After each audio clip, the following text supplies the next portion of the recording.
Hey folks, especially you coffee drinkers, listen up. Our friends at Just Coffee have a sale going on from now until December 15th for 30% off almost everything in their store.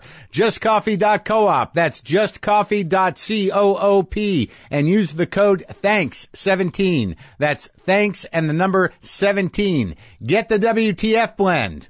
All right? All right, let's do the show. Lock the gate!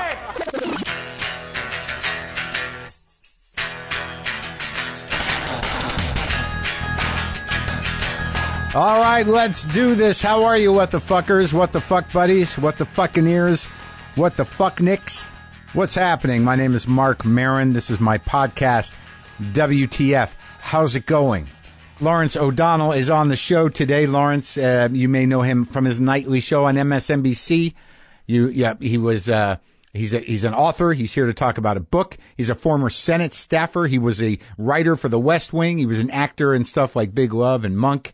And he's got a book out, Playing with Fire, the 1968 election and the transformation of American politics. He's going to be here in a minute. I'm going to try to turn this ship around. There's got to be some good things. You know, I'm trying to be optimistic about the future, trying to be practical. I swear to God, my life, right now I'm trying to box stuff up and get stuff together, and I'm throwing out a lot of stuff. And I really just don't give a fuck about it anymore. I never thought that day would come to where all these tchotchkes and bullshit things that have just been hanging around. Like I'm like a cat. I'm no different than a cat, really, with everything that's in my rooms. I don't have a lot of shit, but in the garage I have a lot of shit, but it's just what I'm comfortable with. Like if I remove large swaths of the shit in here, I'll be awkward and uncomfortable, and I won't know where I wouldn't know where to sit. I wouldn't know where to rest. I'm just like, I get comfortable with the shapes in my environment. And now I'm moving the shapes. I'm throwing stuff out. I'm moving the shapes. I'm emptying rooms. It's weird, but I do not give a fuck. And I think maybe that's a sign of growth. Maybe it's just the fact that I'm older and I don't see any reason to carry this shit around anymore. Sometimes you just want a blank slate. You just want you want just a mattress on the floor. That moment where you get everything out and it's just you and that lamp and that mattress on the floor, and you're like, why didn't I do this from the very beginning? Because you have a lifetime of garbage that you amass and collect, and for some reason, you can't get rid of it. There's days where I'm just sort of like, I want everything gone. I don't want to feed these fucking cats anymore. I don't want any of it. And then there's days where, I read the news, and I'm like, I don't know. I just talked to Ta-Nehisi Coates in here, and we were talking about a James Baldwin quote that he had said gave him relief. And I guess on some level it does, but James Baldwin said you should be aware that failure is a distinct possibility. I don't know if we're going to turn a corner. We might not turn a corner, and then what does that look like? Do we just adapt? It's so like chest crushing, all of it. I don't know what to do some days other than think about leaving. But, there's the macro and then there's the micro. You know what I mean? Like, there's still good moments, right? We've got some good moments. Don't we have good moments, folks? A few good moments. We're sponsored today by HelloFresh, the meal kit delivery service that shops, plans, and delivers your favorite step-by-step recipes and pre-measured ingredients so you can just cook, eat, and enjoy. And what I like about HelloFresh are the unique recipes. Their team of chefs curates a wide variety of great meals every week, like lobster ravioli and shrimp with tomatoes and tarragon cream sauce. Or how about their Hall of Fame customer-voted favorite, the Juicy Lucy burger with tomato, onion jam, and arugula salad. Huh? How about that? With HelloFresh, all the ingredients are delivered right to your door in recyclable, insulated packaging and come pre-measured in handy-labeled meal kits so you know which ingredients go with which recipe. You can get the classic plan, which comes with top-notch meats, fish, and seasonal produce, or the veggie plan with great vegetarian recipes, or the family plan, quick and easy meals the whole family will love. Choose a delivery day that works best for your busy schedule, and even pause your account for weeks at a time. Things are busy for me right now. That's why it's great to have something as convenient and easy as HelloFresh to get balanced and satisfying meals. For $30 off your first week of HelloFresh, visit HelloFresh.com/WTF and enter the promo code WTF. That's HelloFresh.com/WTF. Enter promo code WTF. All right, I don't know why I don't just tell you. I'm moving out of this crumbling, small, adobe, 2-bedroom cabin I live in. I'm moving somewhere else. And I should be excited. I am excited. I got a different house. And it's very exciting, but I've been here a long time, and I'm dug in here, and I'm dug into this garage, and I'm dug into everything that's, in the garage and in my life and in my house. But I haven't done any work on the house, really, other than a driveway for years. It's falling down. Then the idea is sort of like, well, what do I do? I'm still going to work here. I don't know what to do with the house just yet, but I am going to another house. And I don't know why I haven't been telling you about it. I just feel like, there's so much else going on in the world. What do I got to share? Why should I share anything I'm excited about? I was looking for a long time, kind of half thinking about doing it, and then I just found a place, and I'm going to do it. And it's a big thing. I've only bought one house. This was the only house I bought, and I've worn it out. I've worn this house out. But I can't really start recording at the other place for a while, so I'm going to be here in the garage for a while, and I'll let you know what happens. But that's why I'm going through all my stuff.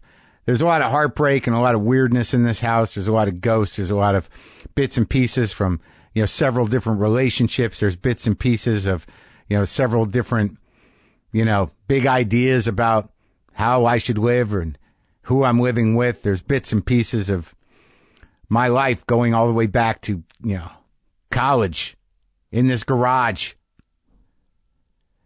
And it's like, I don't know what to take. I don't know what to leave, but I'm excited. And maybe I don't feel like I deserve it or something. Maybe all this work, I just got to the point where I'm like, I'm not married. I don't have children.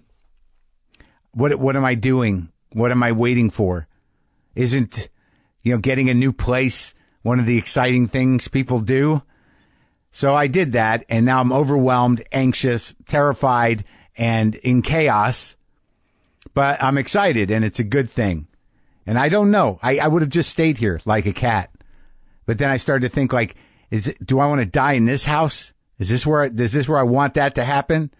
Am I just going to die along with this house? Am I just going to watch myself crumble as this place crumbles? As bolts fall out of window hinges, I just get used to it and wait for the drop on the floor and then stick it back in when I close the window? As roofs leak? Do I just start to watch myself hunch over, walk slower in this house? Nope. I'm fucking moving. It's a big deal. So there, it's out of the bag. I'm happy about it. I'm nervous about it. I'm overwhelmed, but I feel like I worked hard, and I'm going to go and live in a nicer house. Okay? There, I said it. Why am I ashamed to say that? It's so stupid. Are you hiring? Do you know where to post your job to find the best candidates? What if hiring could be easier, more streamlined, and less time-consuming? So even when you're busy, you could still be smart about the way you hire. Look, you already know that quality hires keep your business moving forward, but you also know it can take a lot of time to find the right candidate for the job. With ZipRecruiter, you can post your job to over 100 of the web's leading job boards with just one click. Then ZipRecruiter puts its smart matching technology to work, actively notifying qualified candidates about your job within minutes of posting, so you receive the best possible matches. That's why ZipRecruiter is different. Unlike other hiring sites, ZipRecruiter doesn't depend on the right candidates finding you, it finds them. No wonder 80% of employers who post on ZipRecruiter get a quality candidate through the site in just one day. No juggling emails or calls to your office. Simply screen, rate, and manage candidates all in one place with ZipRecruiter's easy-to-use dashboard. Find out today why ZipRecruiter has been used by businesses of all sizes and industries to find the most qualified job candidates with immediate results. And right now, WTF listeners can post jobs on ZipRecruiter for free. That's right, free. Just go to ZipRecruiter.com/Maron. That's ZipRecruiter.com/Maron. ZipRecruiter, the smartest way to hire. Oh, yeah, I got this other thing I wanted to share with you. A nice story. I like this story. It's from an email. But I think it was touching. My 8-year-old is in tears over Buster's return. That's the subject line. How am I not going to pop that open? Hello, Mark. I wanted to let you know that my husband and I are longtime fans. We often listen in the car, and our 8-year-old son was with me last week when you discussed Buster running away. We have 3 rescue cats who are all brothers. They're about 18 months old. And when my son heard you say Buster was missing, he burst into tears and said we needed to find a way to help. I later found him in his room making missing Buster kitten signs. Mind you, we live in the suburbs of Chicago, and I told him this gesture was very kind, but I doubt Buster would make it this far from home. This morning, while listening to you on the way to school for him and work for me, we heard Buster was back, and he cried tears of joy for you and asked that I pass along the message that he is so happy for you to have him back. Oh, boy. I hope this message finds you well, and please never forget that you have fans, big and small, all over. All my best. That's a sweet one. Look, I'm glad he's back too. Seriously. So Lawrence O'Donnell, the Lawrence O'Donnell, intense guy. If you watch his show on MSNBC, means business. He's got his sights focused on some. He's going for it. He wants to take this fucker down. That's no doubt. But he's done a lot of other stuff. He's lived an interesting life, and he grew up in Boston. And somehow he's managed to temper that a little bit, but he comes from Boston. So I was excited to talk to him. So this is me talking to Lawrence O'Donnell. New book is Playing with Fire, the 1968 Election and the Transformation of American Politics. All right? Okay, here we go. You have a life out here too, right? Do you have a house and a car? Yeah, I have a house and a car in Santa Monica, yeah. You shoot the show in New York? Yes. All the time? Yes. Isn't that getting tiring? I do it here, like I'll do it. You can do it here? I can do it here. Like I'll do it here, if I'm here for a weekend, I'll sometimes do it here on Monday. Do you consider this your home? I do, because I don't have another home. I have hotel rooms, and so it's my home. So I'm going to try not to just engage you on political matters, but like I read some of the press for this, and I looked through this book, and I just talked to Ken Burns and Lynn Novick. I watched all of the Vietnam War documentary, and there's backstory in that shows up here in your book because it's history, and I found comfort in that it seemed like things were pretty bad then. Like, I think, I know things are bad now, but when I watched that, because I was too young and too, uninterested or apathetic to really wrap my brain around it, but the country was about to come apart. Yes. And that's what this book is about, really. Yes. Right? It's about heading into that. Yes. So you think it was worse then? Oh, yes. Almost incalculably worse. And you remember it? I lived it. Because you're a little older than me. Yeah, you're in college. I went to Vietnam funerals. Right, so you were in college in 70. Yeah. You started in 70? Yeah. Right? Yes, yeah. I know I was there in 72, because that's when I got my draft noticed. You did? Oh, so you got one of the last ones. I got one of those ones where it ones. was just sort of like, go die. That's right. We don't even know what's going on there anymore. That's right. Go die. Yeah. You got one of those draft I got notices. one of those. So what happened? So I got the draft notice, and I had to go to South Boston to the Southie. So I had to go down there for my physical. Yeah. And so these guys there, who were like dressed as women and trying to get out of it, and, Right. and pretending to be mentally ill and all this stuff. And by this time, they'd seen everything, and so you could not just walk in there in a dress and get out of the draft. Right. Or like not anymore. Covered in peanut butter. Yeah, like saying that you would shit work. yourself. That would work in '67. Right. It isn't going to work now.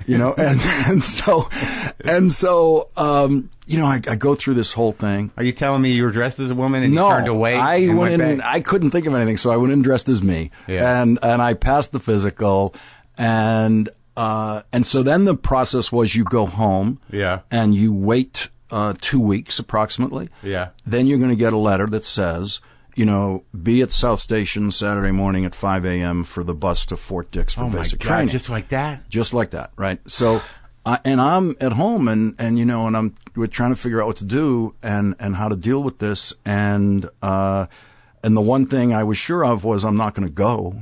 That I'm not going to do. And really? So I'm going to. You decided. Yeah, that. You had resolve around. Yeah, and it was I'm going to go. I'm going to, end up in federal court like Muhammad Ali.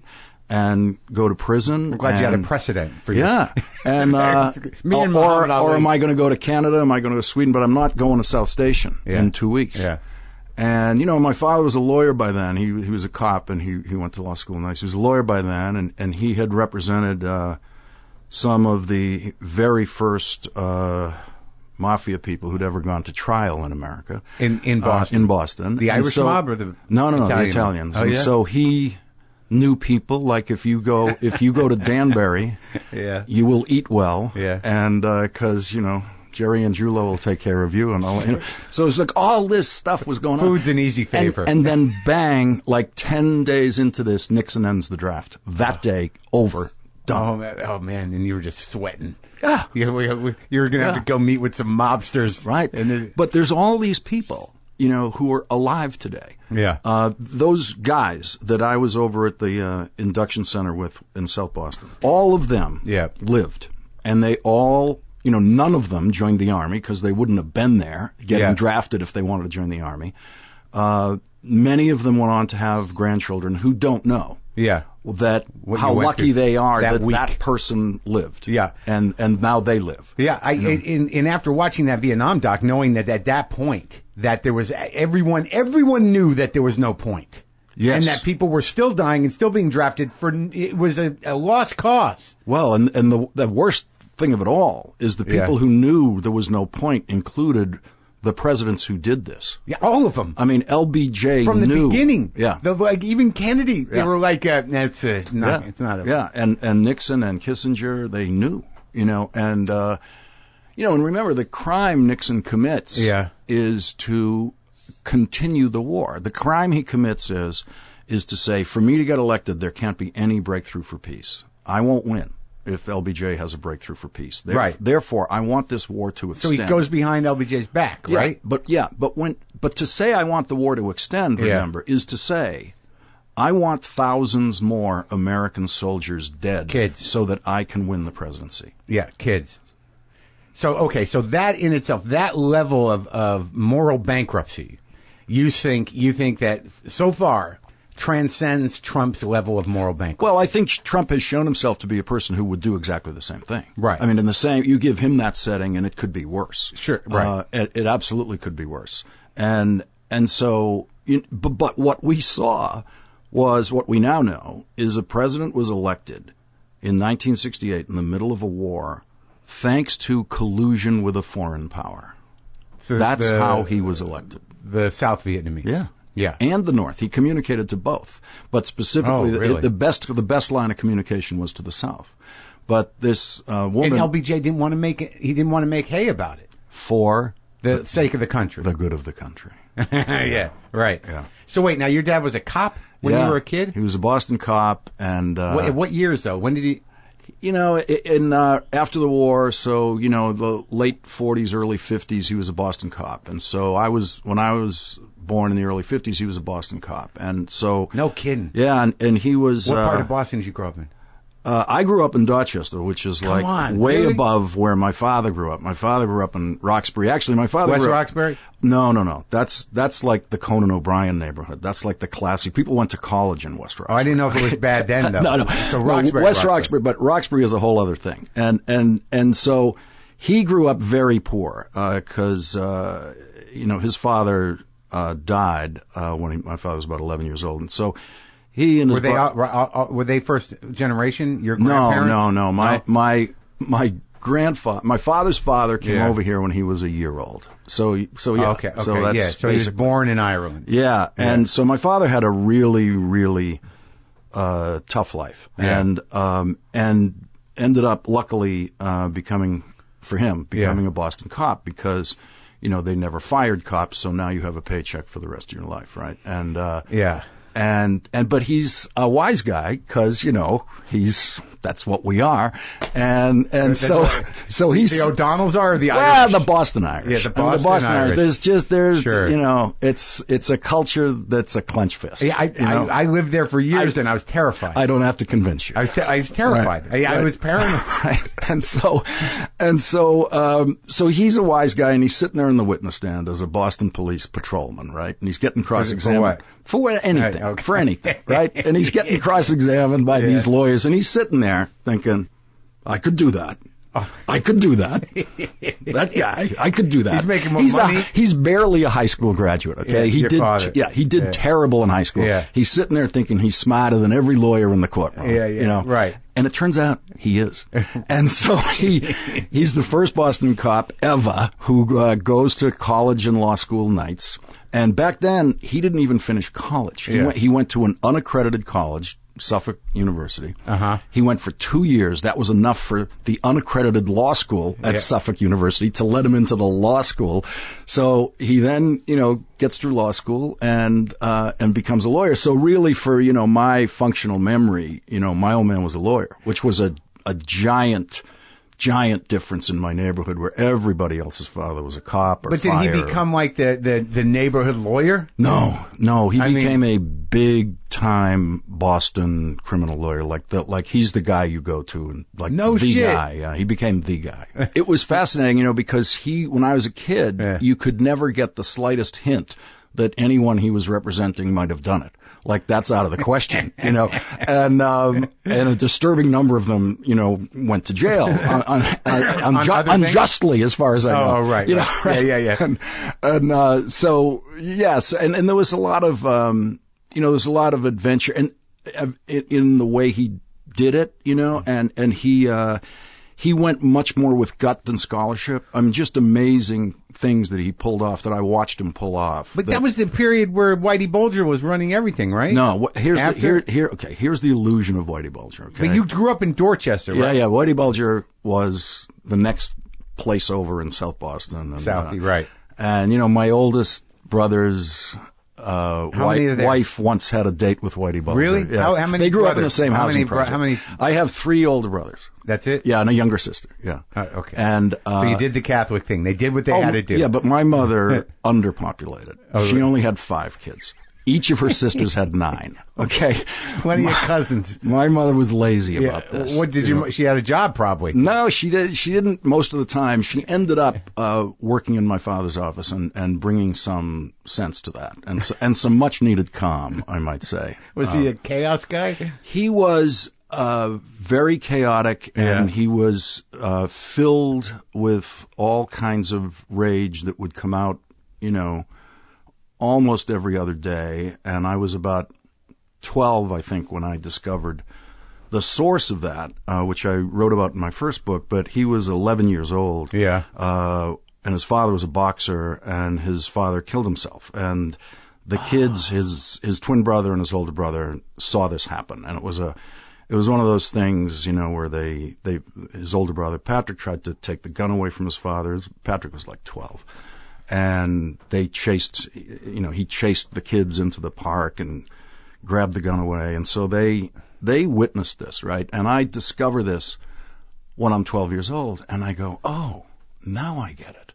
Now I get why he's yelling about where are the gray socks. Like because his behavior in many instances was just mysterious. Like, what is that rage about? Because it isn't about the subject. Well, that's sort of like where borderline personality disorder comes from. Like, yeah, that sense of abandonment, and that why wouldn't everybody kill themselves? Right, and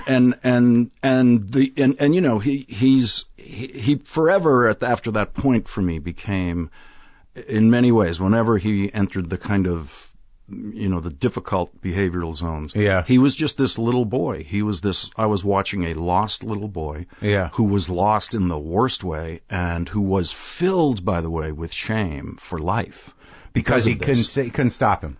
No. Because of the horror, there's that. But the bigger part of it was the cultural shame. Of having a dad. Well, first of all, within the religion, that is a mortal sin. Right. His father could not be buried in the Catholic Church because he committed suicide. So this is a kind of cultural shame. It could never be admitted. And you know, and when I realized that I was going to have to write about it and tell that story in my first book, my brothers were very worried about this because it had never been discussed in the family in any real way. And let sleeping grandpas lie. Exactly, never been dealt with. And they said, and they just kept, you know, my brother Marc was saying, the old man's going to go crazy. He's going to go crazy. He sees that in this book. He was still around? Oh, yeah. And so. So you're all terrified of him. Well, I wasn't, because I wasn't at that point. I certainly was when I was 10. You know, absolutely. It was like, you know, like he would come home and you would just have to wait. Oh, yeah. Is he on fire? Yeah. Or no? Okay, good. All right. I know that. Let's eat. I know that. And so, but my father was the first one to read that book. Yeah. And he read it in a night, and he kind of woke me up in the middle of the night and just said he loved it. You know, and he completely understood, since he's a big character in the book, why that had to be explained to understand him, because he always did. Did he know it? Was it something surprising for him that you put it together? Yes, it was surprising to him that it was in there. But that's great. But I think in the flow of the book, it probably wasn't surprising when that paragraph started coming up, because I was explaining him, and I was explaining motivations, and I was explaining choices he made. Yeah. And I think, and he was such a smart. He was very, you know, he was essentially, you know, unschooled, but he had a great head for writing and for literature and and so I think he understood the flow of a story, and I think he understood why this is happening on page 180 of this book. But do you think you made psychological and emotional connections that he hadn't made, so him reading your book was sort of a revelation? I think it must have been that, because it's a tough line to toe. One thing you're discovering is, this kid of mine who's now, I don't know, 30 or something, these are his observations of me. Yeah. You know, and as I sit here, I have no idea if my daughter at 30 were to write a book that included me. Yeah. I don't have any idea what adjectives would be used. Yeah, right. Or, I mean, I know what facts could be told, and what scenes don't exist because I've never done that, you know, but sure. I don't know. You don't know how, no matter how empathetic you are, you cannot know what her experience of you is. You don't know what they isolate. You don't know what the isolated camera is on. What's the repeated thing? Yeah. That one thing. And look, I found out one fact about my father's history, and I used it to explain a lot, almost everything. I don't know if my daughter has a fact or a set of facts or something about me that she then uses to explain stuff. The big nightmare was she'll just disagree with you politically.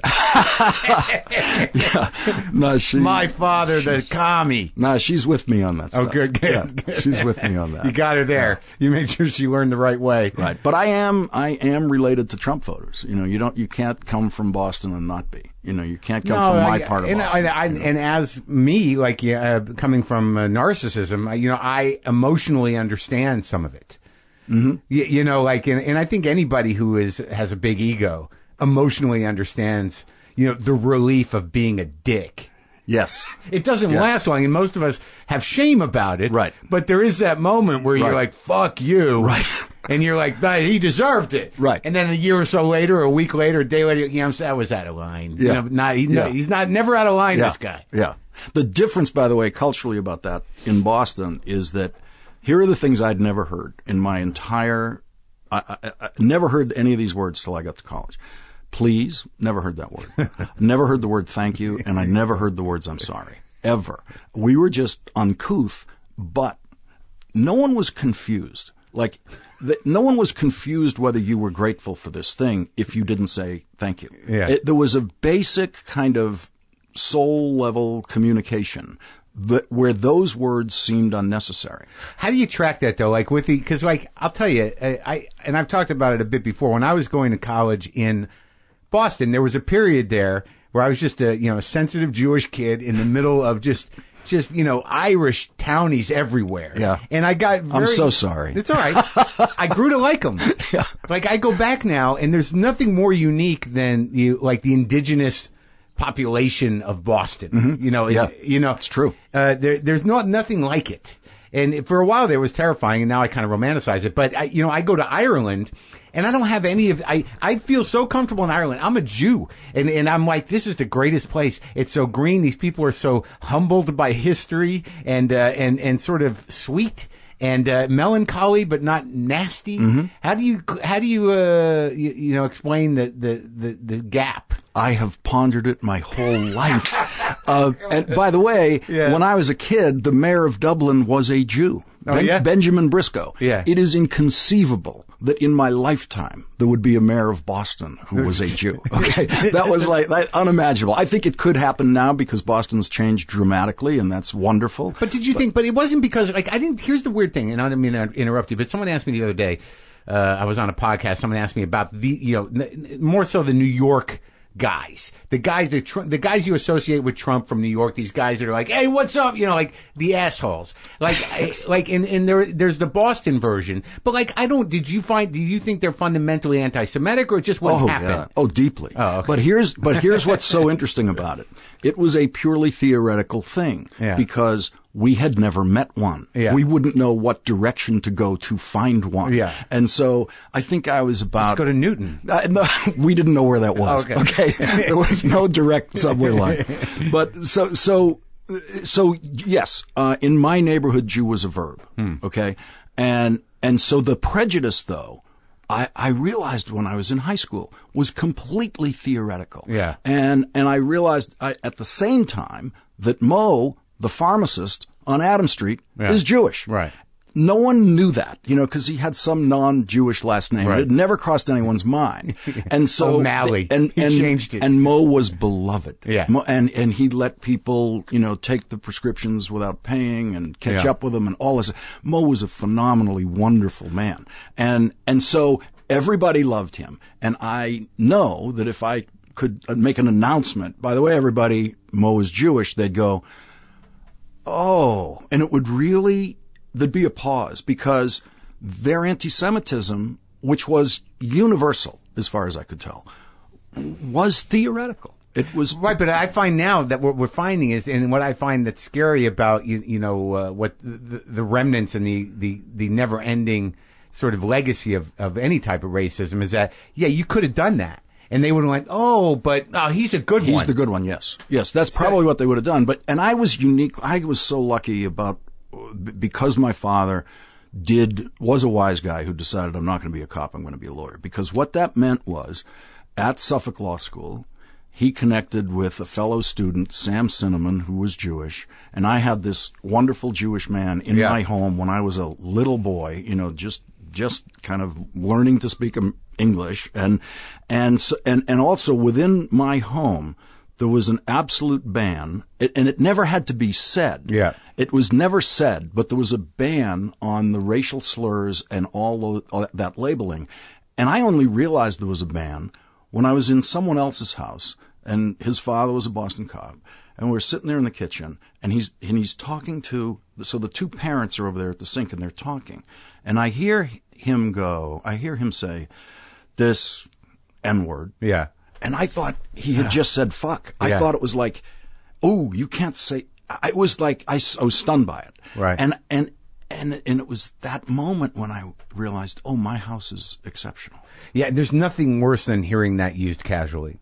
It's just to be in a moment with somebody who feels comfortable enough or just dug in, or that it's just what they say. To hear that word used casually, or any sort of racist word, there's that moment where you're like, oh, what do I do now? Now couple it with he's talking about someone he arrested. Okay. Yeah. So right away, like that's where I first learned the disparate treatment that black people suffer at the hands of police. But where does it turn for you? Like, so your old man wasn't a drinker? No, my father never had a drink in his life. And did you ever find out why? I've always suspected that his father was probably a bad drunk. Is that what? But what did you ever get an answer or get any closure or any explanation of where your grandfather was at when he did that and why he did it? No, the only way my father would ever talk about his father was in the most heroic praise. Just what a heroic, wonderful, just pure praise. Suspended before he picked up that gun. Well, I don't believe it. I don't believe it. It's his rewriting of who he wanted his father. His father, the boxer. I'll never know. The boxer. His father, the boxer. I'll never know really. I don't think I'm ever going to have some view of his father because my father was the access to that. What about your uncles? Don't you have uncles or aunts? They're all gone, and no one talked to them about it either. My father's sister is still with us, but no one's ever talked to them about it. It's just... You're the journalist. I can't go to my father's sister and say, hey, let's talk about that day. And by the way, she was an infant, so she didn't know. She wasn't a witness. All right. So what drives you to get involved with politics? I mean, who were you, where you started to realize, like, this is a thing that you could do? It was pure accident. I had no interest in it. I wasn't drawn to it in any way. Were you protesting in the 60s? Yeah. In high school, I was going to the anti-war demonstrations, and in college, and I had this weird freshman year in college where I was on the baseball team. At Harvard? Yeah, because I was okay at baseball, and I'd be going down to practice, and it's like, I am missing the peace demonstration on the Boston Common today. What am I doing? What kind of childish shit is this? Yeah. And there's this wonderful Thoreau line where Henry David Thoreau says something about, when you become a man, you put away the things of a child. And I remember that line, put away the things of a child. Right. And I'm walking, across. I got a baseball glove in my hand and I'm going, what am I doing? It was so, and that's the way it was, and, but were you awake and aware as a freshman? Totally. You were? In high school I was. In high school I was awake. See, that's it. Everybody was. You couldn't be a sophomore in high school in America and not be worried about this because, in my case, my older brothers all had draft cards in their pocket. None of them went? My oldest brother joined because he was advised that if you get drafted, you have no control over it. If you join... and he was a college graduate by the time he joined, you might be able to get a soft assignment, which he did, and never left the United States. Okay. So, joining was part of the strategy of avoiding the war. Like actually joining, trying to get a cushy assignment in Germany or something. That was part of it. Isn't that interesting, though, that what made everyone so aware, aside from the media environment being much more intimate, in terms of, or much less expansive. Yeah. Is that there was this real risk that you were going to get called up to go get killed or go fight. Either you were going to die, or your boyfriend was going to die, your cousin. All my brothers are older than me, and I never heard a word when they were in college age and I was still in high school. I never heard one word about career planning or what are we going to do, and not a single word from anybody who was that age in my neighborhood. It was 100% about how do I avoid Vietnam? And there were a tiny handful who just went. And they didn't want to, but they would join the Marines. They just kind of obeyed the older rule. But it seems to me that as the 60s went on and into, the 70s, that, even if some of them thought it was the right thing to do initially because they believed the government, that's what really defines the political culture that we're still living in is that broke down. Because of Ellsberg, because of, information getting out, that the belief in the government doing the right thing just eroded. I think the belief in the government doing the right thing was gone by 1968, by the end of 1968. Oh, really? Yeah, by the end of 1968. And in this book, he still pulls it up. Yeah, anybody who enlists at that point is enlisting because they think they have no choice, or they're enlisting because they think it is the right thing to do, even if this is a mess. So you got your mitt in your hand, you got your glove, and you activate. So what do you study? I end up through a process of elimination studying economics, and I had a simple rule for myself, which was I want to take, because you know when I opened the college course book, there were thousands of courses there on my first week freshman year. And there were languages I did not know existed. I saw the word Urdu in this book, you know, as a language for the very first time. It must have been wild. It's Harvard. Your dad must have been kind of blown away. Was that a normal thing? No, that was a gigantic cultural achievement for us. In my neighborhood, Harvard was the punchline of a joke. Right. A friend of mine would always say, and this was true, by the way, my father works at Harvard Station. Yeah. And he was the guy who was making change for the tokens.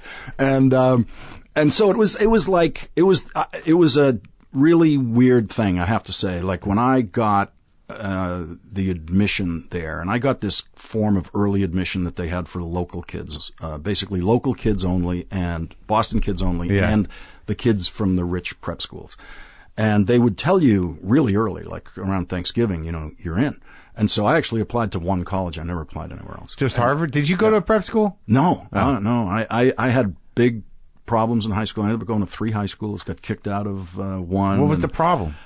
Discipline. It was wise guys go to high school. You know, I mean, in our first high school that I went to, all my brothers went to this high school in West Roxbury, kind of a higher class neighborhood, a Catholic high school, and it was kind of new. It was the new high school on the block, and they were competing with Boston College High School, which was the prestigious Jesuit high school. And this was run by the Irish Christian Brothers. Yeah. And the way they competed with Boston College High School was to sit the parents down, because it's brand new. My brother Michael, I think, was in like their first class. Sit the parents down and say, in effect, in polite, clerical language, we will beat the fucking shit out of your kid more than any other teacher anywhere. It was like, we will beat them better. Where do I sign? You know, so the cops and the firefighters and all that, they're all signing. So we're all there. And these guys were famous for like their torture tools and like these canes they would use to spank you and all this stuff. Oh yeah. And it was intense. And they had literally an up staircase and a down staircase.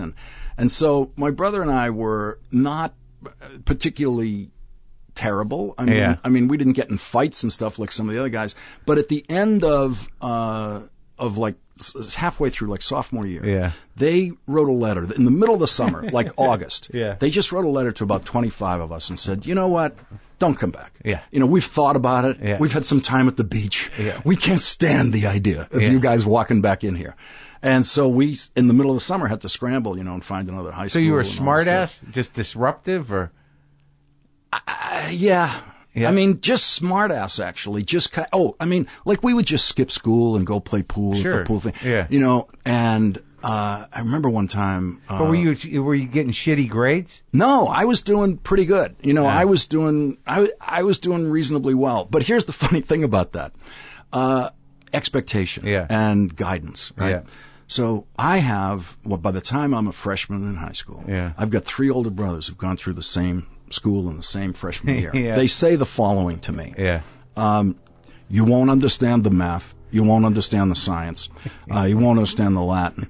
The English and the history, that's just reading. You'll understand that. I go, okay.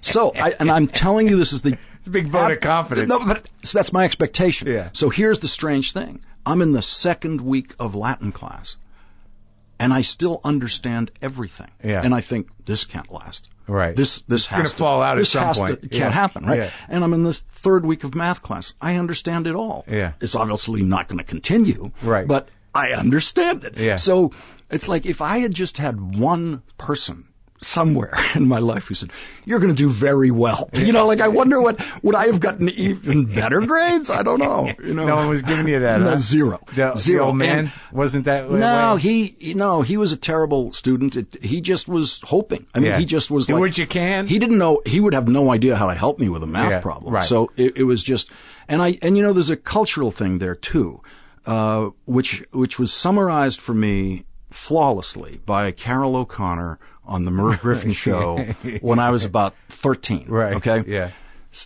All in the Family is the biggest show in the world, and Carroll O'Connor has finished season 1, and he went off to the Abbey Theatre in Dublin for the hiatus, right? Now he's back shooting season 2. He's the biggest TV star in the world. He's sitting down with Merv Griffin, who's also Irish. Sure. These 2 Irish guys, okay?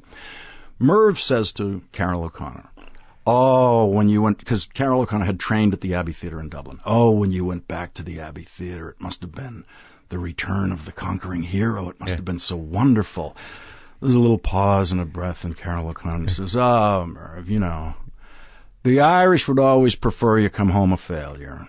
And I went, oh my God, it's my whole culture in a sentence. It's the whole thing right there. And so what my brothers were telling me is, don't feel bad when you flunk Latin and science. You're not going to understand chemistry. Well, no one ever has. Well, what do you make of that? What is that? Why the cultural impetus? Why is it that way? If it's a joke, and I know that they're hardened people, and the Irish are, you know, they've taken their share of shots, and that they're like, but what is it about it culturally that would be it? Is it a Catholic thing? Because success was a new experiment. This was new to them. I mean, just think about it in my own family. I mean, my father's... So their comfort, it's understandable. Yeah. Failure is understandable. Yeah, I mean, success is like, what do we do with that? I am first generation college graduate in my family. My mother didn't go to college. Yeah. My father didn't graduate from college. I'm first generation. My brother Michael, Kevin, Billy, they're the first ones. And in my neighborhood, by the time we were graduating from high school, approximately a maximum of half of the kids were headed to college, and maybe half of them were going to finish. And so we didn't have 2 generations of experience with the full run of education. There was no physician in our family history. There was no lawyer. There was nobody who made a living in a necktie. Right. Yeah. And so it takes a while. You know, you don't immediately adopt the values and the framework of the academically successful world just because, okay, now you kids get to go to high school. But you don't think that it came down through, you know, years of, you know, the politics of the British Empire, and then, you know, just this sort of idea that it's ingrained in the culture that life isn't fair. Yes. Oh, yes, that's for sure. And that, you know, you just accept it. Yeah. And, you know, if you get lucky, it's not going to last. Well, and also the other thing that Carroll O'Connor is saying there is they will know how to talk to me if I'm a failure. That's right. They won't know how to talk to me if I'm not. Right. They have every word to say to the failure. Yeah, they'll tell them jokes. Have a drink. Everything. Yeah. They have everything. That's right. They have no vocabulary for success. It's comfortable. Because they have no experience with it. And the so-called successful person is suspect to them. How did that happen? Do you have that in you? Like, do you do you have an insecure? Like, is there anything inside of you that you are not comfortable with success? Oh no, not at all. Not a bit. You can, if you want. If anyone wants to give me any more, I will take whatever you can give me. I mean, you always like that? Yeah, because this is an evolution. You know, I have no idea what I would be. I really don't have the vaguest idea what I would be if my father had remained a Boston cop. I don't have any idea what I would have thought the horizon was. I don't know. And that's interesting. But I've got a lot of I got a lot of poison DNA in me and stuff, and a lot of stuff, you know, from my neighborhood that I use now as an excuse for the way I am. You know, I kind of. Yeah, you got a lot of fuck you in you. Yeah, and and sometimes when I'm watching Rachel that gets into you, I'm like, how fuck you is he going to be tonight? Well, what you're watching is someone who's trying to suppress that 24 hours a day. It literally in my neighborhood, if you stopped at a traffic light in 1967, and my people didn't know you, there was a very strong chance that there would be punching on your driver's window of your car. And they would punch their way through the window of your car, and you'd be sitting there so shocked that it would take you a while to realize I should drive away. Because this is an inconceivable... What's happening? Yeah. Because there's this drunk Irish 17-year-old who's going bang, and he doesn't care that his hand is getting all ripped up, right? So I was watching that as a little kid. And I never liked it. I never liked it. And and everybody in my neighborhood was ranked on how tough you are. And so literally, like, who's the toughest kid in the second grade? Yeah. Lawrence O'Donnell. Yeah. Who's the toughest kid in the third grade? Billy O'Donnell. Who's the, Yeah. So, and my brother Michael was the toughest kid in his grade, so we kind of inherited those titles. By the time I'm in fourth grade, and Tom Broderick comes in as a transfer from South Boston, and he's bigger than me. Yeah. I'm thinking, fighting's overrated. Yeah. I shouldn't have to prove myself that way. Yeah. Because I started to see I could lose. And as soon as I understood I could lose in fighting and I could lose teeth and stuff, yeah. I basically became a pacifist. So like in my neighborhood, nobody in my neighborhood thinks of me as the slightest tough guy in the world because I didn't get in a single fight after fifth grade. That might have been the beginning of politics. Yeah. Yeah. Like how do I win without getting hurt? How do I charm? How do I be a diplomat? How do I do this? No, I was always trying to transcend the things in my culture that I did not like. Yeah. And I saw a lot of stuff in my culture that I didn't like. And I knew I'm going to have to work at this. For yourself personally? Yeah, for myself personally.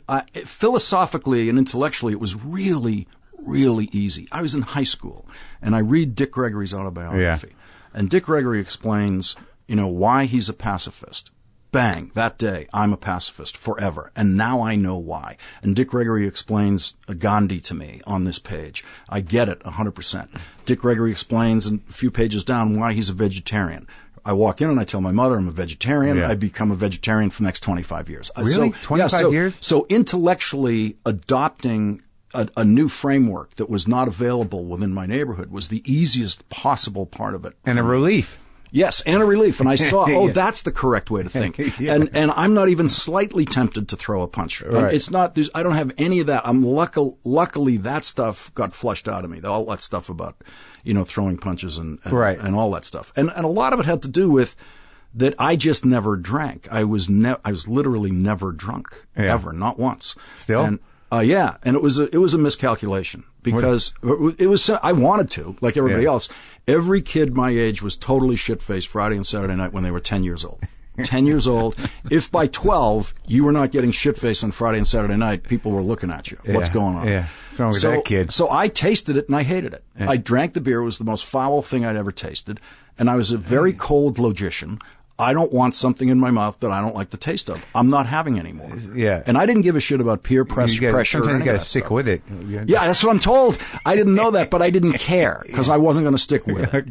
Commitment. And then I made the mistaken calculation that, this could work. This could really work with the girls because I'll be the one who's not puking. Yeah. Like my stock's gonna soar because I won't be puking. Yeah.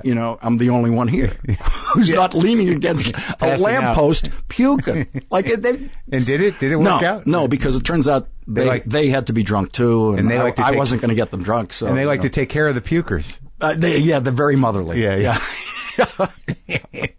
So after college, did you wrote for the Lampoon? Yeah, I was on the Lampoon. That was just a really lucky thing for me. It was back in the day where merit was not what got you on. It was it was merit or good guy. I got on in the good guy category. Like people just wanted me hanging around. But you were a funny guy. I was a funny guy to sit around and talk right. by the standards of the place, and possibly at least 50% of that was my accent. And how'd you get rid of that accent? I had to study and learn to speak American, and it was the hardest thing in the world. It comes out sometimes. No, I like when it comes out. It's a show of intimacy. The more intimate I get, the more it comes out. Which is unfortunate because it's the ugliest sound. It comes out. But no, I drove cross country between high school and college that summer, and I get as far as New Jersey, and I need gas. Yeah, and I have to talk to a gas station attendant because New Jersey, you can't pump your own gas and all that stuff. I don't understand a word he's saying. He doesn't understand a word I'm saying. I'm like pointing. It's like I'm in Yugoslavia pointing to a gas tank.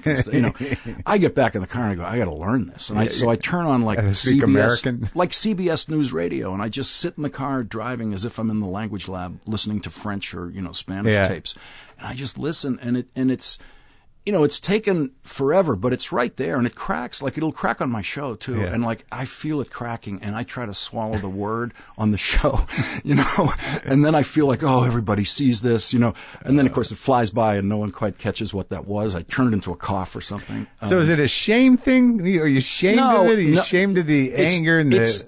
It's a weird thing. I know how weird the sound is. Yeah. And it's also, there's the label of that sound is stupid. Like, that is the label. Oh, so that's right? it, yeah. And Southerners have this feeling too. I know Southerners who they would, when they were kids, they would, if they were, had the means, they would go to New York with their parents or something, and they would notice, that the hotel treated their father differently because he had this accent. They treated him like he's dumb. Yeah.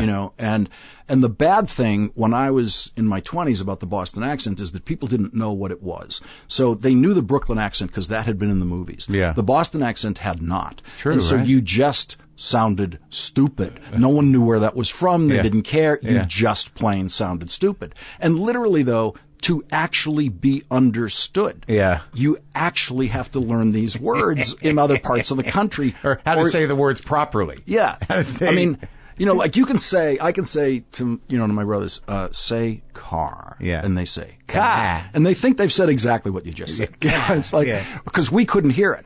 Boston people couldn't hear the accent. We didn't know we had an accent. Yeah. It's funny. So what happens after Harvard? Did you graduate with the honors and shit? Nothing special. I mean, everybody does. Because you're at Harvard. Well, no, there's at that time and still, 2/3 of the class gets at least cum laude, Like, if you don't have I had that thing. So that's the lowest one. You got an undergraduate degree in economics? Yeah. And my principle was I wanted to take courses where someone had to teach me. So, for example... that you didn't, because you didn't know anything. Yeah, you need a teacher for that, right? You can't just pick up economics books. So I didn't take history courses because I thought I can just read the history myself. I don't have to use my course time for that. I didn't take literature courses because I thought I'll read all that when I finish college. Yeah. So I know no history and no literature. I never did the homework. I never read it. Well, you wrote a history book. So these things happen. But economics, I thought it's just a way of understanding the world. And I thought it was the most interesting way to understand the world. And I never thought it would have anything to do with anything I would do occupationally in my life, because I had absolutely no occupational ambition whatsoever. None. I had no plan. Nothing. I was a parking attendant in Boston when I was a college student. That's how I was making money. And when Where? Down in the combat zone, as they called it. We're parking for the theater district? Yeah, theater district. The company had a bunch of lots, so there were lots down at the Boston Garden and all around town. But that was a on the level business. And so when I graduated, it was a cash business then, Mark, a completely cash business. And so when I graduated, I was a parking attendant. I went from graduation to the lot, Harvard, the next night. Harvard educated parking attendant. I'm on the parking lot. And it was my father actually who said to me, I've got this amazing case, this new case, you should write a book about it. This was a very peculiar thing to say because there was no evidence that I wanted to write at all. Had you written? No, I would avoid college classes if they said you have to write a paper. I hated writing more than I could describe. I don't like writing either. I hated it. But he had this amazing case, this civil rights case of this guy who'd been killed by the Boston police, and he took on the case for the widow, and he had this amazing evidence that he had built. Yeah. And he was convinced that he was proving the cover up and that they planted a gun and all this stuff, and it's a really dramatic story. And so I went into his office and I stared at it and I read the police reports in about 3 hours and I went, oh my God, there's a book here. Yeah. And so that's the first book. And that's Deadly Force? Deadly Force. That's why he's so big in the book. And it was the first book about police killing black Americans and the particular nature of the way that's done, the way that's covered up, and everything we don't know about it, everything we need to know about it.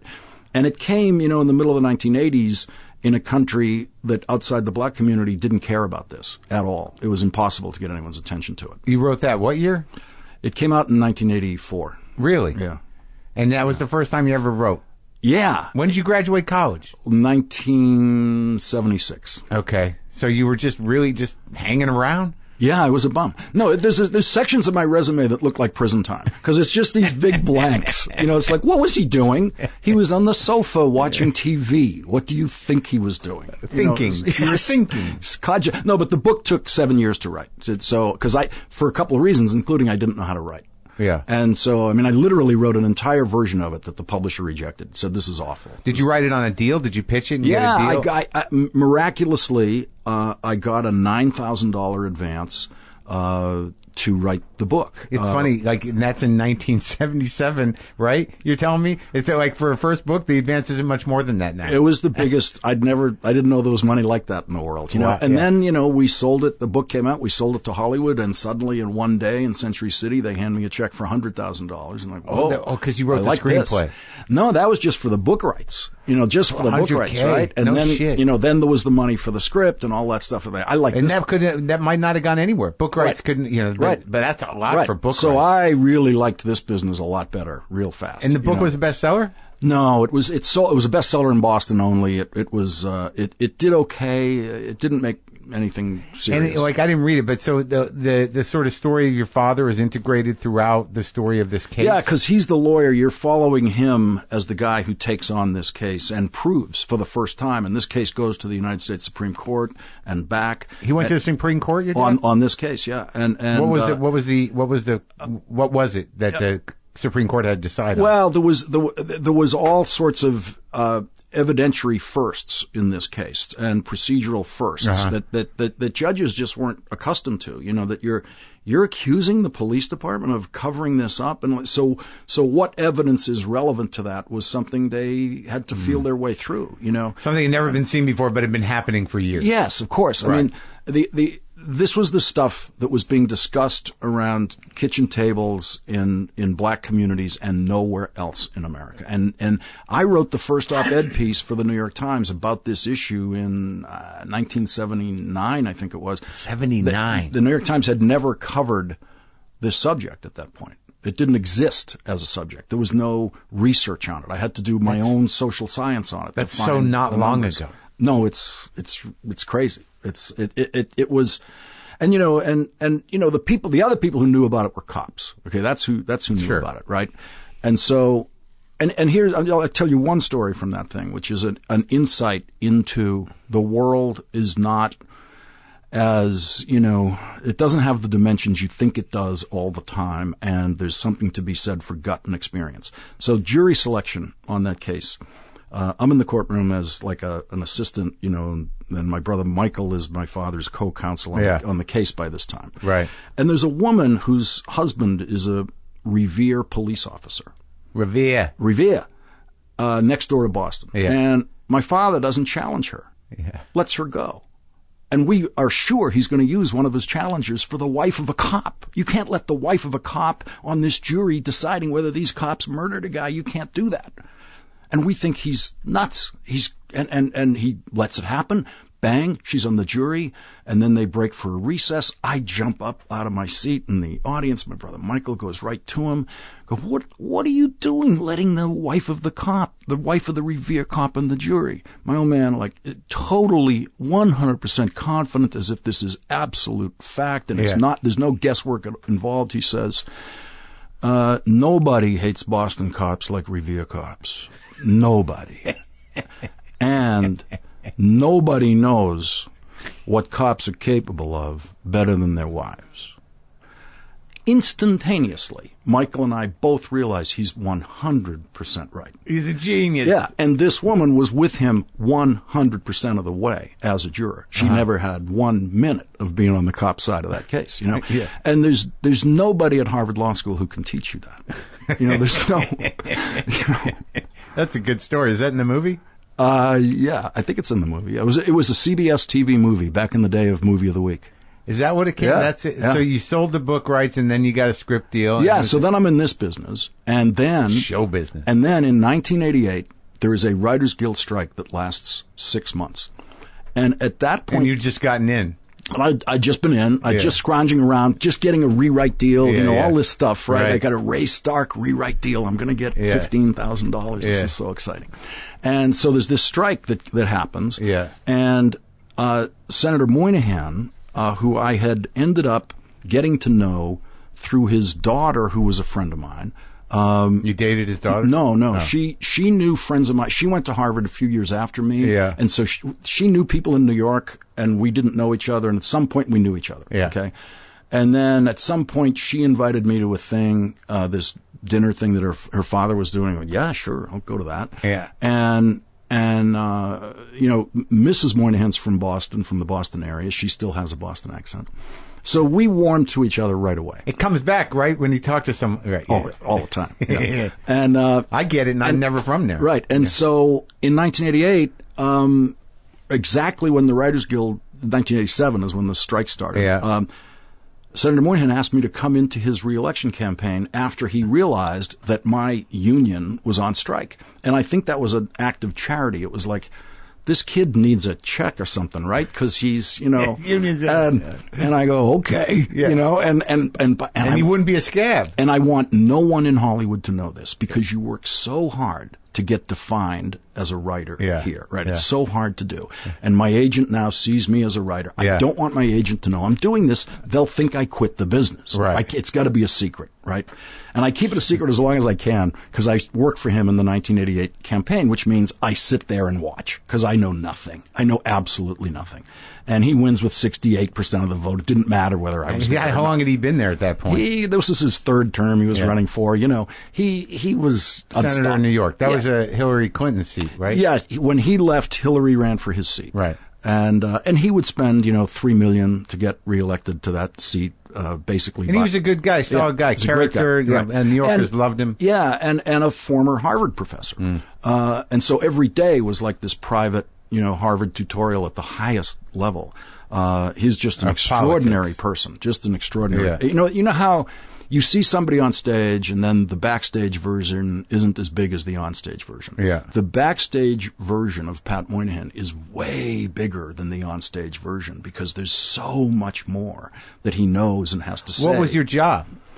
I made up a title in the 88 campaign. I didn't have one for a long time, and I read an article about the Dukakis campaign, and I saw the title Director of Communications, and I went, because Mrs. Moynihan's the campaign manager. I'm the other guy. That's the whole campaign.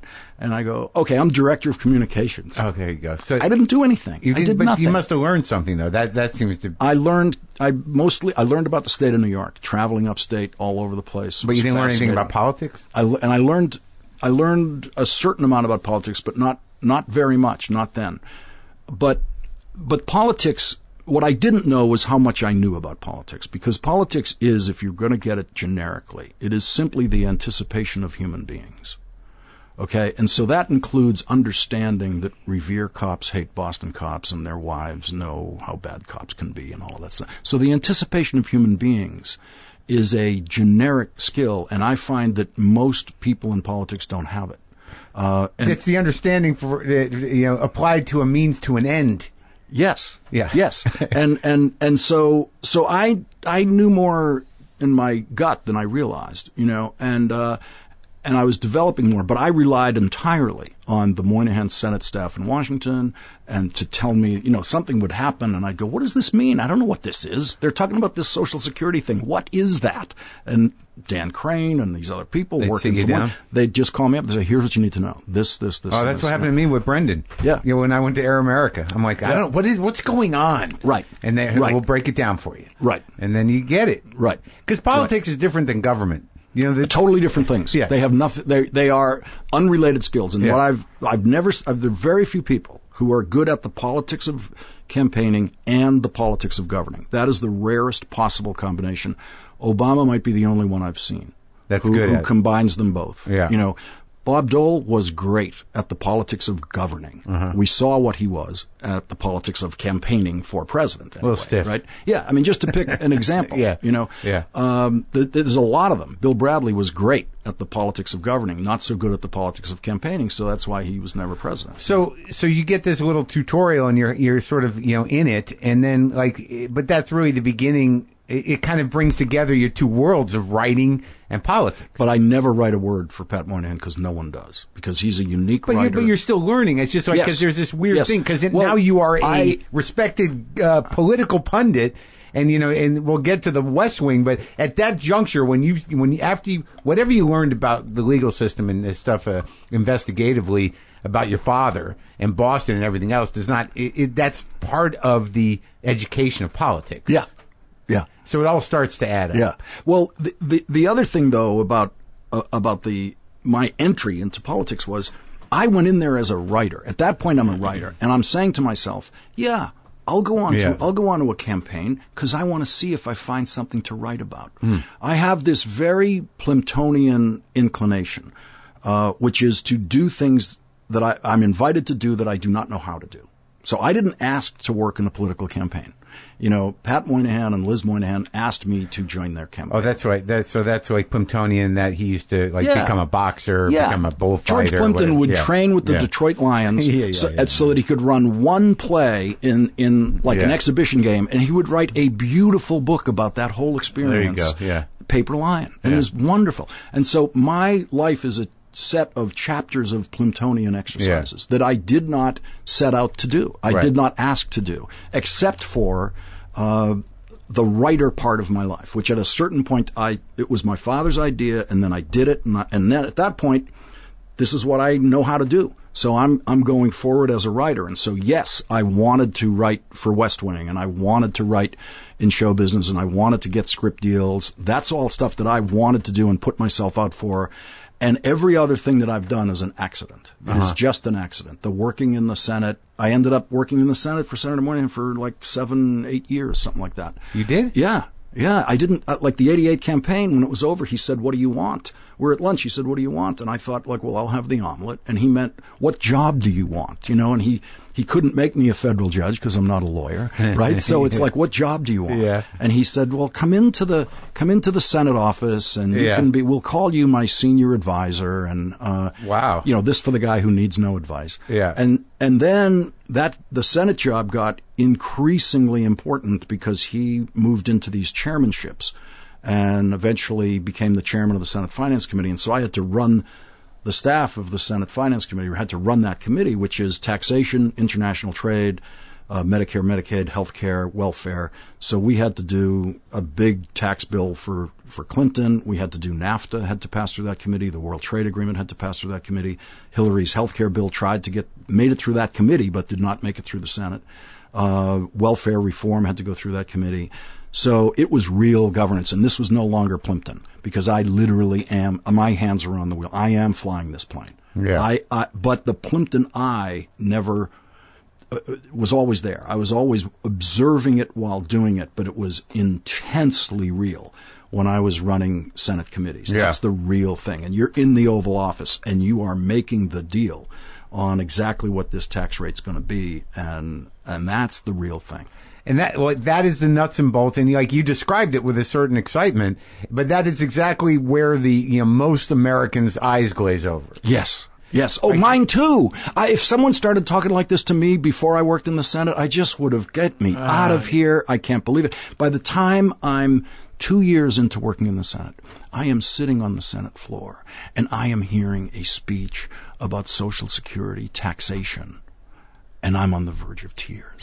I can't. It's amazing. So There's a weight to it. There should be. Yeah. When you're in that chamber. Yeah. You should feel the history of it. Yeah, and I feel sorry for the people who are there now, because you can't feel it now. It's become a nonsense place. It's a house of nonsense. So my job doesn't exist. The title exists. Yeah. But the people who have the job that I had, they haven't passed a single bill through their committee. They have done nothing. And they don't do anything, and they never will. So how did West Wing happen? So when I left working in the Senate, basically kind of consolidated to L.A.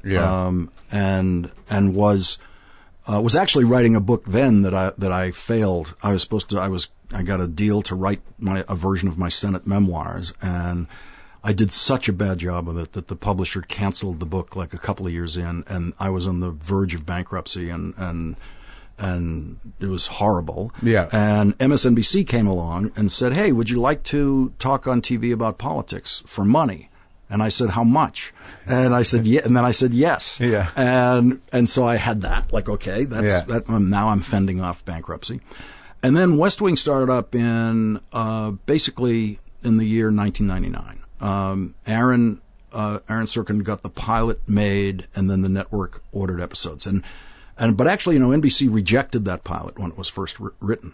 They got the pilot, they read it, they rejected it. Yeah, why? Because there's no baby dying in the emergency room. No one pulls a gun. No one's facing the death penalty. It's just governing. There's no car chases. It's guys in neckties marginally disagreeing, and then in the end getting along. And so it's like there's no show here. Right. I understand completely why they rejected it. And so I was sent that pilot script as soon as Aaron wrote it, because my agent saw that and said, wow, if this thing goes to series, if they make this thing, they're going to need you. Right, this is your thing, yeah. And I didn't know Aaron or anyone involved, but he knew they're going to need me. And so then a year later, NBC makes the pilot because John Wells, who was running ER, used his muscle, because he was also an executive producer on West Wing, and used his muscle to get NBC to make the pilot, which they did not want to do. And then the same thing happened with episodes, and they got episodes ordered. So the minute they order episodes, I get the call saying, okay, Aaron would like to meet you, because that's when they hire writers. So the fascinating thing for me was I had read the script a year before it was shot. They then send me a video cassette of the pilot that they've shot. And as far as I can tell, in a year, to think about it, Aaron has not changed one word of the West Wing pilot. And I'm looking at this thing, and the script was great, and the thing I'm looking at is even greater, because now there's Allison Janney, and there's Martin Sheen, and there's Richard Schiff and Brad Whitford, and Tommy Schlamme has this camera flying through these corridors and bringing this thing to life in ways that my eye didn't see when I was reading the page. And so I went in and met Aaron, and I was the only member of the Writers Guild in L.A. who'd ever worked in Washington at the time, and been in the Oval Office in an actual business meeting. And so I was an easy hire. I was there. Well, what was your impression of him immediately? Oh, I loved him. He was great. And in the first year, our offices were kind of like right beside each other. We're in this little bungalow where Aaron's there and I'm there. And what was the lot? What lot were you on? Warner Brothers. Yeah. And so I said at the time to a screenwriter friend of mine, I'm going to quit this MSNBC thing because I'm full time at the West Wing. I'm a writer at the West Wing full time. And this old screenwriter said to me, "Oh no, don't do that. If you quit the MSNBC thing, then you'll just be another schmuck writer. When you walk in the door now, they all think you know something that I don't know, and you do. They're impressed with you, being on MSNBC. So, we'd be in the middle of a writers' meeting, 3-hour writers' meeting or something at Warner Brothers, and I would get a call about, can I do hardball at, 4 o'clock? And I go, yeah, okay. And so I would get up, and it would look like I'm going to the men's room. Yeah. And I'd come back, and then, Warner Brothers is here, NBC is next door, right. Where Johnny Carson's studio used to be, and Jay's studio, and right above that is where they shoot these MSNBC shots. Easy. It's like 4 minutes away. Yeah. So I would disappear from the table for like 25 minutes, which is a long men's room thing, but it's not unheard of. Okay. How many writers are in there? There's 8 or 9 writers in the room. And I would come back a little orange, with this makeup thing, and resume where we were, because it's easy in a drama room, it's easy to be stuck for 25 minutes. Yeah. So you come back in, they're right where they were when you left, and so you go, how about this? Yeah, exactly. Great idea. Just a guy standing at a board. Yes, right. At the same place. Right. And a bunch of guys kind of sitting around like, Right. Well, but you did both jobs for all those years? Yeah, but the MSNBC thing was nothing. It was literally like I had never gave it a thought. West Wing was, TV writing was my job. That was my real life. That was a full-time job. And you did it for for years. Yeah, I did the first 2 years of West Wing, and then I left and created my own show for NBC, which didn't last long. I had the one with Josh Brolin. I had Josh Brolin playing a senator, an appointed senator. He's a good actor, that guy. Oh, he's so great. I love him so much. So good. Working with him was just a dream. And how many? You did one season? We got halfway through a season. That was it. They pulled the plug. Yeah. They asked me, come back. They could see my show was sinking, and they asked me to come back. If your show gets canceled, would you please come back? Yes, I will, because I will be desperate. I will come back right away. But in all this time, you're still shooting the MSNBC show every day. No, little guest shots, and not every day. It was whenever I said yes. So it wasn't a regular show. Yeah, there's days when I'd say no. You were just on the payroll as a guy. Can you be a guest on Hardball today? Right. No, I can't. I get it. My deal was I can always say no. I would go weeks at a time without being on at all. Right. Because my deal was I can say no every time you call me. And at some point you got married and had children during this? When I was working in the Senate, actually. My daughter was born in the year before I left the Senate. Oh, married an actress? Yes, Catherine Harold. Where'd you meet her?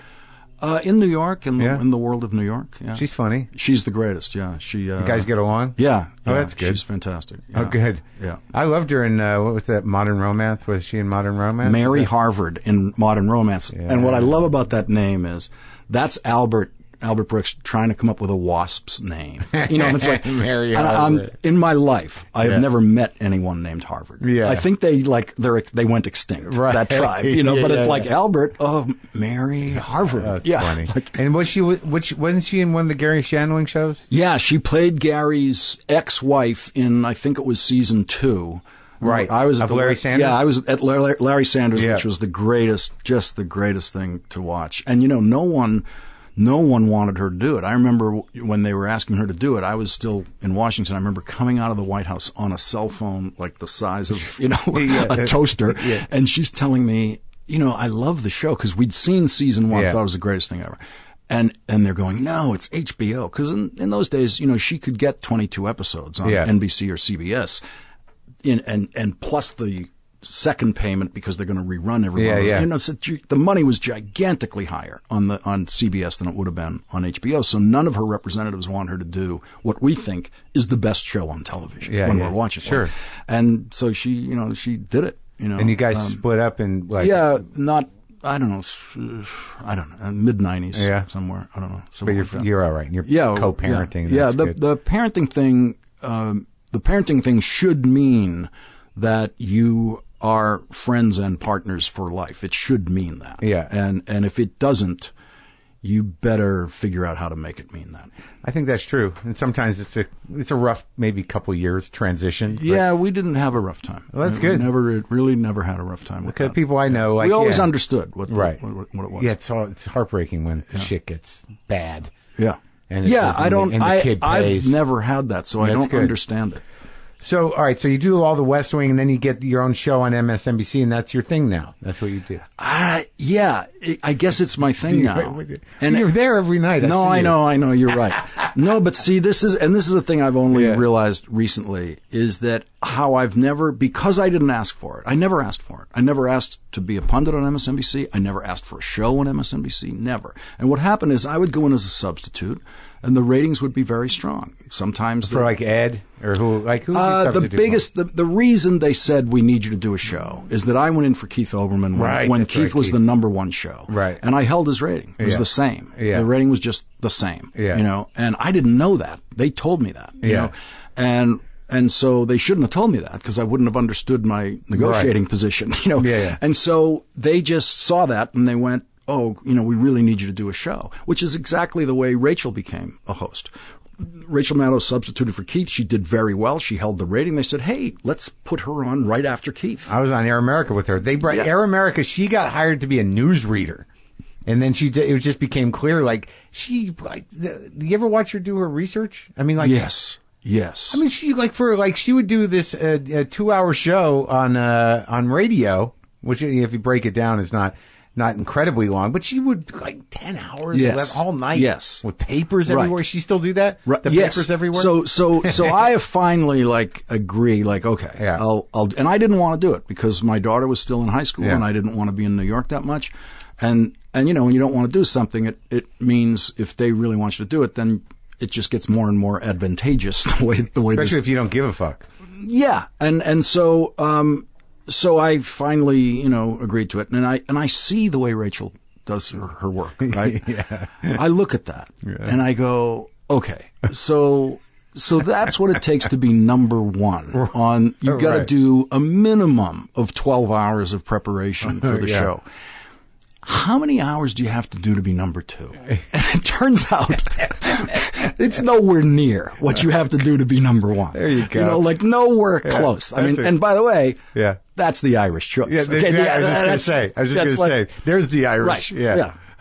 Yeah. Number 2 is perfectly fine with me. It's fine with me. All right, man. Well, good job on the book. Good job on the show.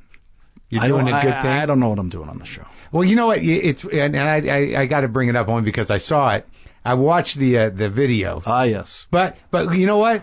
It's like, it didn't surprise me, and you got off easy. What video are you talking about? You know what I'm talking about. Yes, I do. Because I'm a guy, I'm hot-headed, and I've been in that seat before, and you have bad days, and you know, sometimes there's a hammer. But the truth of the matter is that it didn't surprise me, and it wasn't that bad. Okay.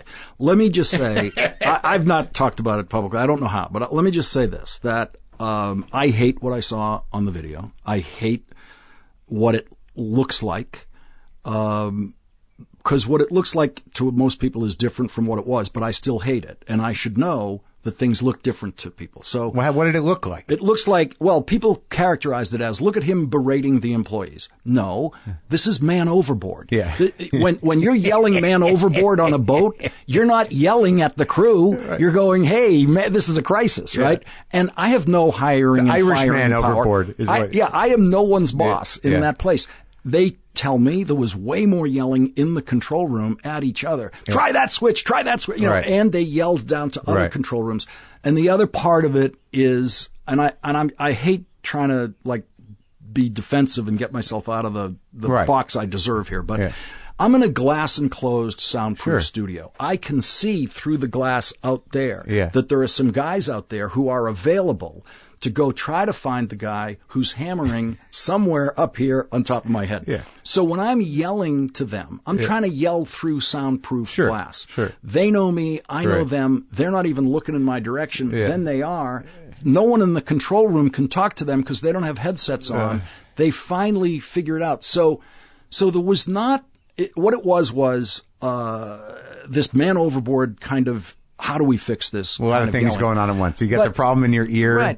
Right. And there's a moment in the tape there, and by the way, that 8 minutes that covers the entire hour. Yeah. So there's a lot of quiet, calm stuff. It's just like it's ongoing. But there's a moment in the tape where this person keeps talking in my ear. It's as if right now, if we started picking up someone's phone call right now, you know, you'd go, so there's someone in my ear, and I say, oh, so now I know this can happen. Yeah. Like, I've been doing this for 6 years, 7 years. I didn't know that could happen. Like, now I know this can happen. And so and it's live, right? It's all live. And I come from the worst possible training for live, because filmmaking, you know, I mean, a West Wing episode we shot it in 35 millimeter film. We took 6 weeks to come up with a script. You take 6 weeks of production. Yeah. And you know, you've done a series and you go into post-production and you can redo things even in post-production if you have to, because what you're going for in any episode of television, no matter what it is, what you're going for is perfection. Now, someone might say, I didn't like that scene. You're talking about the writing. Okay, that's our fault. But no one's saying, boy, the lighting was really dumb in that scene, or what was the hammering? Like why when Marc was doing that scene, what was the hammering? Right? Because we took that out, and we have complete control over that. So I came from a world where the thing that appears within the television screen has been worked to its perfection. Sure. Yeah. And now and I didn't realize that I'm in exactly the opposite arena. And this is how dumb I am. I didn't realize it until now. I didn't realize it until I saw that video, and I went, well, okay, no one told you that could happen, but you never fully embraced the work of this job to investigate everything that could happen, so that you personally, when you go out there, know what this thing is that you're stepping into. Right. And I never really did. So now I know, like, if I go out there could be anything. And my job is to deal with that. You know, like, I watch Anderson Cooper and those guys standing out in the rain, live, and they're fine. I could never do a second of standing in the hurricane, getting rain in my face, talking to, I couldn't do 1 second of it. I'm not a real anchorman, but I still have an obligation to get my readiness up to the point where if suddenly there's a rainstorm in this protected studio, I somehow keep going. Yeah, but it wasn't one of the, because you can handle breaking news. You can handle changing the trajectory of the story. Yeah. But like when you were there, like, and I've been in those situations where whatever anyone thinks about the job, when you're on television or, you know, you have this downtime and shit isn't working out, it's just sort of like, can we just get this working? Because it's annoying, you know. Right. But, So, when I'm yelling things like, call Phil Griffin, it's not at a person. No, and Phil Griffin doesn't think I'm yelling. No. And in my neighborhood, by the way, if you were talking in any volume less than that, no one thought you were serious. Right. So I imagine from talking to you that the thing that was the most horrifying was you saw your neighborhood come back. Exactly. I spent my entire life trying to suppress the stuff that's in that video. And listen, people who've known me 20 years, 20 years would say, male, female, 20 years, they would go, so you have a temper? Come on. Really? Oh, my God. You're going to give yourself cancer. The only people who've ever seen... Are you a man of faith? The only people who've ever seen anything that's like that are my brothers. And I will yell at them. They will yell back at me. I'll go, are you crazy? That would be stupid to get that mortgage. Right. And I have to say that in order for him to think I'm serious. Like if I you don't... have to talk in that if tone. I don't yell at him about what a mistake that mortgage is, he won't think I really mean it. Well, I think there's an opportunity here, Lawrence, to maybe do a whole show in the tone of that outtake tape. But focus it. Don't focus it in the right place. No, there's a West Wing writer who is now an Oscar winner, Josh Singer. Yeah. And he had this idea for a show when he and I were writing at the West Wing. And it was to be online because you couldn't do it anywhere else. And it was called You Stupid Fuck. And I would be the host of the show and he would be the guest. He'd be the permanent guest. Yeah. And he would say something to me like, so why doesn't Obama try to get the Republicans to agree to go, to the healthcare bill? And every answer I would, and it's the guest questions the host. And I'm sitting at the Johnny Carson desk like the host. And every one of my answers was to begin with, you stupid fuck. The reason, because, Josh Singer went to Yale and Harvard Law School. Okay. He was the only person at the West Wing, because he went to Yale and Harvard Law School, that when the door was closed and we were talking about a story, I could say to him anytime I wanted to, you stupid fuck. Because the one thing we were both sure of is he's not a stupid fuck. Right. But you could just you could use that as your opening reaction to his idea about why we should not do an episode. And everybody relates to that because that's why we have the president we have now. Right.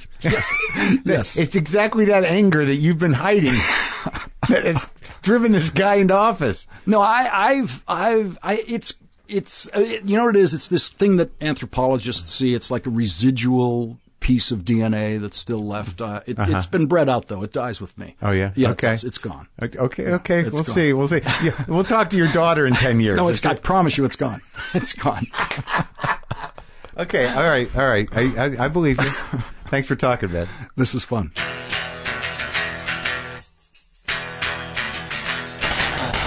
See, I waited till the end, but I brought up a little thing, and I think he handled it well. I think he handled it all right. Don't forget, if you haven't gotten a copy of Waiting for the Punch yet and you want one signed by me, you can get it at podswag.com/punch. That's podswag.com/punch. Dig it. I want to thank all the people that came out to Third Place Books up there in Seattle for the book signing. Brendan and I had a great time. It was great meeting everybody. That's a really amazing bookstore up there, that place. It was nice to be in such a well-stocked and crowded independent bookstore. And as always, again, great to see all the fans of the show. Great to meet everybody. Thank you for coming out.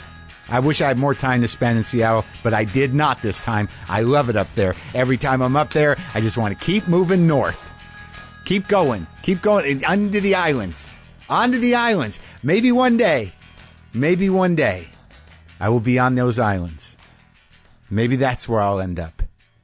I can only hope.